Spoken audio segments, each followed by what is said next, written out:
तो आपका नाम क्या है? मैं अंजलि सैनी, अध्यक्ष राष्ट्रीय फूले संघ। आप ये धरना स्थल पर आई हैं, आपकी क्या मुख्य रहेंगी? इस धरना स्थल पर आकर के हमारी जो मुख्य मांग है आज की, ये है 12% आरक्षण।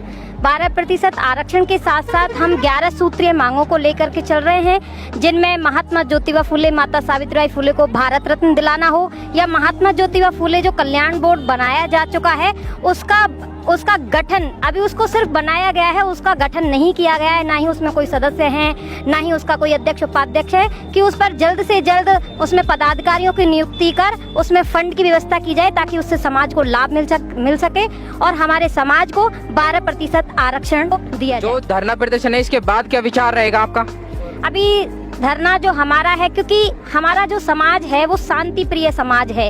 हमने आज तक जो आंदोलन किए वो अहिंसात्मक आंदोलन थे। आज तक हम कईयों आंदोलन कर चुके हैं, चाहे वो 25 फरवरी को विधानसभा घेराव हो, 12 जून को चक्का जाम हो, 15 सितंबर को हल्ला बोल रैली हो, या 21 अप्रैल को चक्का जाम हो, और या आज 10 अगस्त को सीएम हाउस कूच हो। हमने आज तक जो आंदोलन किए वो अहिंसात्मक आंदोलन किए, गांधीवादी विचारधारा से हमने आंदोलन किए, और गांधीवादी विचारधारा से ही हम अपने हक और अधिकार मांग रहे हैं। अभी हम अहिंसात्मक हैं, अहिंसात्मक रूप से अपने अधिकार मांग रहे हैं। मेरा माननीय मुख्यमंत्री जी से निवेदन है कि उन्होंने कल दिनांक 9 अगस्त को विश्व आदिवासी दिवस पर ओबीसी के लिए 21% आरक्षण को बढ़ा करके मूल ओबीसी के लिए 6% आरक्षण की घोषणा की है। मैं माननीय मुख्यमंत्री जी को इसके लिए आभार व्यक्त करती हूँ, लेकिन इसी के साथ साथ उनसे अपने समाज की ओर से बार बार अनुरोध करके आपसे मांग करती हूँ कि मेरा समाज, सैनी कुशवाहा साक्य मौर्य समाज, बरसों से अपने अधिकारों के लिए संघर्षरत है। हमारा समाज आर्थिक, राजनीतिक, शैक्षणिक और सामाजिक स्तर पर पिछड़ा हुआ है, और उसकी राजस्थान के अंदर दयनीय स्थिति है, जो कि राजस्थान में 12% में आता है। अगर किसी भी प्रकार की किसी को भी इस पर शंका है कि सैनी कुशवाहा साक्य मौर्य राजस्थान में 12% है, तो हमें कोई भी आपत्ति नहीं है। आप राजस्थान के अंदर जातीय जनगणना करवाइए। जातीय जनगणना के हिसाब से हमारा समाज, जो सैनी कुशवाहा साक्य मौर्य समाज है, जितनी भी आबादी के अंदर समाज राजस्थान में पाया जाता है, उस आबादी में हमें आरक्षण देने का काम करिए।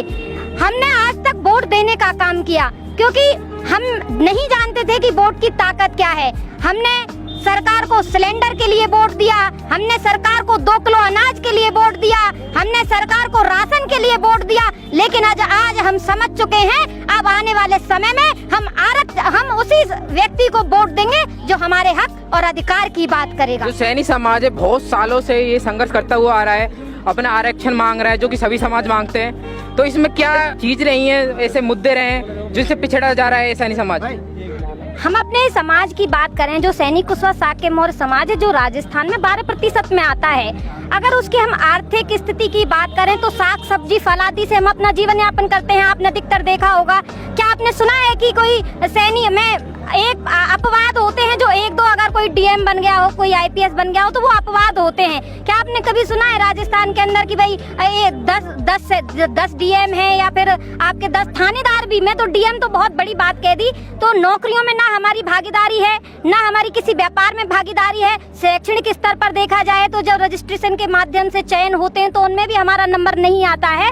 तो आप देख सकते हैं कि आर्थिक आधार पर, राजनीतिक आधार पर और सामाजिक आधार पर और शैक्षणिक आधार पर हम पिछड़े हुए हैं। तो भारतीय संविधान के अनुच्छेद 15 के अंदर 15 और 16 में विदित है कि राज्य सरकार को आदेश दिया गया है कि राज्य के अंदर कोई भी समाज, कोई भी समुदाय अगर आर्थिक, सामाजिक स्तर से, शैक्षणिक स्तर से पिछड़ा हुआ है, तो उसे एक विशेष प्रावधान करके समाज की मुख्य धारा में जोड़ करके उससे विकास के लिए आगे लाया जाए। जो आज के जो मुद्दे हैं वो तो आपने बताए ही हैं। आज बूढ़े और अपने युवाओं के साथ महिलाएं बहुत आई हैं, तो उनके बारे में 2 शब्द बताइए आपने। अब कहते हैं मैं ज्यादा बात नहीं करूंगी, तो मैं साधारण सी बात करूंगी। मैं अपने पूर्वजों को आपके चैनल के माध्यम से याद करती हूं कि महात्मा ज्योतिबा फुले और माता सावित्रीबाई फुले आज से 150 वर्ष पहले जब वो एक मुहिम को लेकर के निकले थे शिक्षा को, तो उस समय प्रचलन था कि महिलाओं को शिक्षा नहीं दी जाती है। अगर कोई भी महिला शिक्षा प्राप्त कर लेगी तो अगर वो शादीशुदा है तो उसका पति मर जाएगा, अगर वो उसकी शादी नहीं हुई है तो उसका पिता मर जाएगा। लेकिन महात्मा ज्योतिबा फुले ने इस रूढ़िवादी विचारधारा को बदलते हुए अपनी पत्नी सावित्रीबाई फुले को पढ़ाने का काम किया और इस विचारधारा को जो प्रचलन में थी उसको सिर्फ कह करके नहीं बदला, उन्होंने प्रमाण दिया कि ऐसा कुछ भी नहीं है कि महिलाओं के पढ़ने से पति मर जाएगा या पिता मर जाएगा। तो उस जब महिला को उन्होंने एक महिला को पढ़ाया तो आज आप एक उदाहरण देख सकते हैं कि महिला में कितनी ताकत होती है कि एक महिला ने शिक्षित होकर के इस देश की पूरी आधी आबादी को इतना शिक्षित कर दिया कि वो आज आपके देश का शासन भी चला सकती है और तो चांद पर भी जा सकती है और पायलट भी बन सकती है, डॉक्टर, इंजीनियर, वकील भी बन सकती है।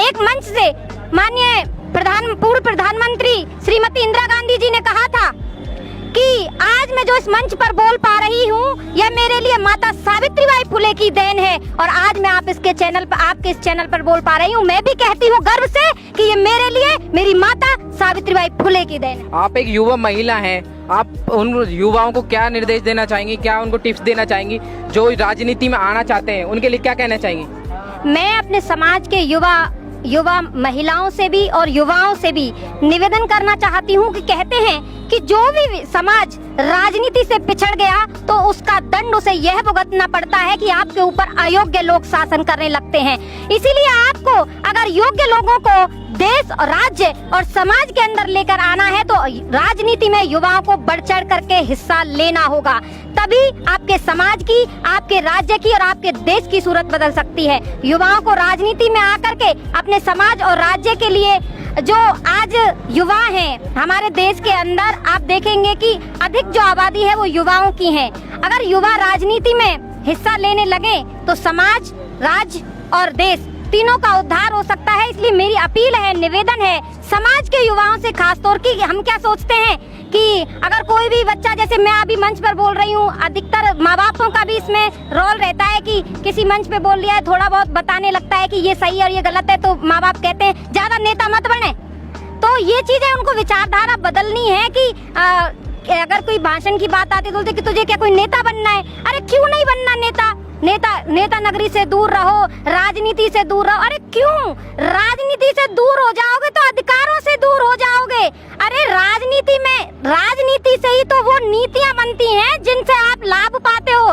तो सरकारी नौकरी ठीक है, आप सरकारी नौकरियों की तैयारी करो, लेकिन उसके साथ साथ जो भी भाई मेरा राजनीति में दिलचस्पी रखता है, समाज सेवा में दिलचस्पी रखता है, वो आगे आए, समाज के मुद्दों को उठाए, समाज के मुद्दों को उठा करके विधानसभा और लोकसभा में जाने का प्रयास करे और अपने समाज को, राज्य को सुदृढ़ करने का काम करे। क्योंकि राजनीति ये नहीं है कि राजनीति कोई भी कर लेता है। मैं कहती हूँ कि डॉक्टर, इंजीनियर, वकील कोई भी बन सकता है, लेकिन राजनेता बनना बड़े गर्व की बात है और बड़ी टेढ़ी खीर है। जो समाज के जो युवा हैं वो राजनीति के बारे में आपने टिप्स दे दिए। जो एजुकेशन है, जो पढ़ना लिखना चाहते हैं, जो आर्मी में जाना चाहते हैं, वो बड़ी बड़ी पोस्टों पे जाना चाहते हैं, जिसके लिए आज आरक्षण आप मांग रहे हो, तो उनकी उज्जवल भविष्य के लिए आप क्या कहना चाहेंगे? देखिए, मैं तो सबसे पहले यही कहूंगी कि आरक्षण ठीक है, आरक्षण एक मुद्दा है और हम आरक्षण मांग रहे हैं, ये हमारा हक और अधिकार है, ये हमारा मूल अधिकार है। क्योंकि बीपी मंडल जी के द्वारा ओबीसी को अधिकार दिया गया, उस अधिकार के बेस पर हम आरक्षण मांग रहे हैं। लेकिन शिक्षा सबसे महत्वपूर्ण है। आप एक बात बताइए कि अगर आप शिक्षित ही नहीं होंगे तो उस मिले हुए आरक्षण का क्या लाभ?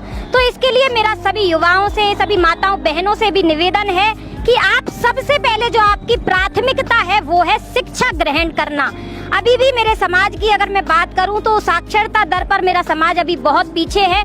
तो मैं अभी आपसे इस चैनल के माध्यम से निवेदन भी करना चाहती हूं कि अपने बच्चों को अधिक से अधिक शिक्षा की ओर अग्रसर करें, क्योंकि आप शिक्षित होंगे तभी तमाम मुद्दों पर आवाज उठा पाएंगे, अपने लिए लड़ पाएंगे। सबसे बड़ी बात है कि आप शिक्षित होंगे तभी अपने लिए लड़ पाएंगे। आप देख सकते हैं कि देश में कितने अपराध हो रहे हैं, कितने क्राइम हो रहे हैं। तो आप अगर शिक्षित नहीं हैं तो आप ना तो लड़ पाएंगे ना ही उनसे निकल पाएंगे।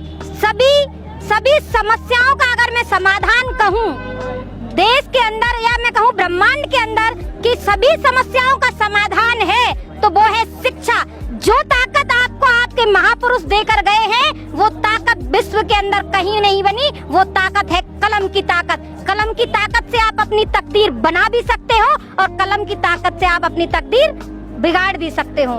जय ज्योति जय क्रांति। ये हमारे साथी अंजलि सैनी जो कि आज ही धरना स्थल पर आई हैं, वो अपने विचार रखे हैं, पूरे समर्थन कराए आज यहाँ। तो धन्यवाद। आपको वीडियो अच्छी लगे तो लाइक शेयर कमेंट करें, चैनल को सब्सक्राइब करें। आप देख रहे हैं SDH TV यूट्यूब चैनल और फेसबुक पेज। Thank you.